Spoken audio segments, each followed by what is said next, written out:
Sunday the 31th of August marks the 20th anniversary of the IRA cessation, and that in its own, the anniversary in its own, would be, I suppose, worthy of some attention, but given the poignancy of the death and then the funeral of Albert Reynolds, there has been a greater than normal media interest in it, and also in the behind the scenes private work that was done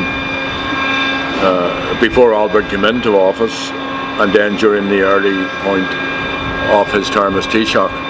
And the outstanding figure in that is Father Alex Reid. The bridge, I suppose, between the Haughey administration and the Reynolds administration would have been Martin Mansra. And Father Alex persuaded Albert Reynolds that there was potential in the talks between myself and John Hume, which became later known as the Hume Adams initiative or proposals.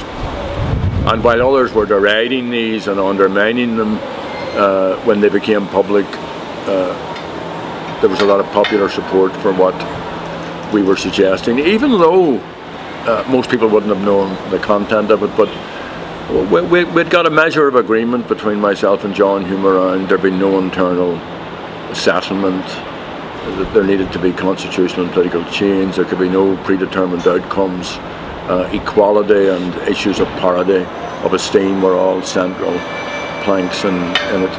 And this was part of our lengthy effort to put together what was a jigsaw of contributions from the Irish government, from Mr. Hume, from the USA, and Neil O'Dowd and people there played a huge role in getting the attention of Bill Clinton, and then when he became president, regaining his attention. So around this time, 20 years ago, we were actually arguing to get a visa for Joe Cahill, because we wanted a very clear signal that change was possible. Jean Kennedy Smith played a great role in terms of, and our brother Teddy, of the Joe Cahill visa. Mark McGuinness and I had just met, or were about to meet again, the IRA leadership, to tell them we thought we had the basis of an alternative way forward. The Ardcolia of Sinn Féin was to meet. When the Ardcolia meeting was over, Martin and I left with the task of outlining all of this in some detail to the Army leadership, and for it to take its decision, because we all knew that that was its decision to take. So we got word that Joe was going to get the visa. Himself and Pat Traynor left to go to the States. The Army's, I issued a statement, John Hume issued a statement, Albert Reynolds issued a statement, and then the Army issued its own momentous statement. So here we are 20 years later, huge amount of progress. Had I been sitting here talking to you 20 years ago saying that there was going to be an IRA cessation, the arms issue was going to be dealt with, all the prisoners were going to be released, that, for example, Martin McGuinness and Ian Paisley would be in government as First and Deputy First Ministers, you would have had me locked up. But that's the type of things that came from it.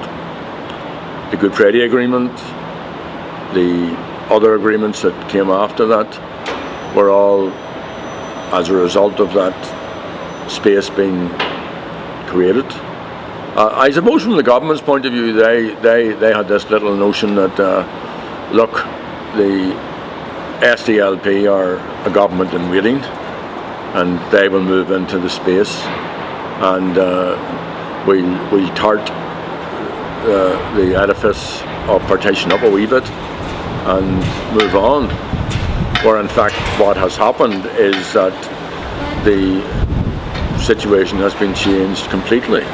Partition remains, of course, that remains a challenge to be met by all Democrats and by all people who want to see our people living in unity and harmony together. British government involvement, although it's conditional involvement, that they used to be here and have responsibility for all matters, places and things on the island of Ireland, and then for all matters, places and things in Northern Ireland. Now they're here until the people decide to get rid of them. So lots of progress, a lot of people's still alive who would have been dead, a lot of hurt of course during the conflict. This anniversary will evoke memories of IRA volunteers who were killed, of their families, but also of victims of the IRA. But I like to look forward in a very positive way, that what we were told was not possible way back in 1994 was indeed possible. And what we're now being told isn't possible in terms of Act na Gaeilge or Charter of Rights or a referendum on Irish unity. All those things are possible. And notwithstanding the negative axis which has emerged within unionism, notwithstanding the passivity of our own government, notwithstanding the refusal of the British government to engage with its obligations, I still think that we can make more progress in the time ahead.